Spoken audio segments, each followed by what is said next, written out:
Gubernur Maluku Murad Ismail menantang mahasiswa berduel saat menghadiri acara peresmian Pelabuhan Merah Putih di Namlea, Kabupaten Buru pada Sabtu 9 Juli. Mulanya Murad dan rombongan disambut aksi demonstrasi saat menghadiri acara tersebut. Para demonstran yang terdiri dari warga dan mahasiswa asal Kecamatan Batbual tersebut menagih janji kampanye Murad sebagai gubernur pada Pilkada 2018 lalu. Saat itu Murad berjanji akan membangun jalan di kecamatan tersebut apabila terpilih sebagai gubernur Maluku. Namun janji itu belum ditepati hingga tahun 2022. Demonstran berusaha merangsek masuk mendekati lokasi acara sambil meneriakkan aspirasi mereka.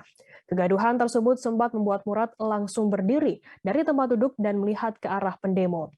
Saat itulah Murad menantang mahasiswa untuk berduel dengannya. Beruntung, istrinya dan seorang tamu yang hadir di acara itu segera menenangkan Murad.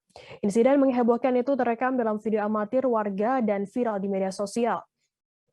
Menanggapi hal viral tersebut, penjabat Bupati Buru Jalaluddin Salampesi memastikan Gubernur Maluku Murad Ismail tidak benar-benar menantang pendemo berkelahi. Dijelaskan ucapan Murad Ismail di Pelabuhan Merah Putih Namlea pada Sabtu 9 Juli hanya sekedar sapaan akrab orang Maluku. Ia pun mengingatkan warga tidak salah menafsirkan.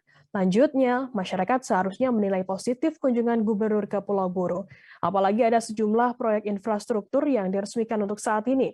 Menurut Salampesi, kedatangan Murad bahkan harus diapresiasi karena jarang gubernur menyempatkan waktu sholat Id bersama warga di Kabupaten Buru. Terima kasih sudah nonton.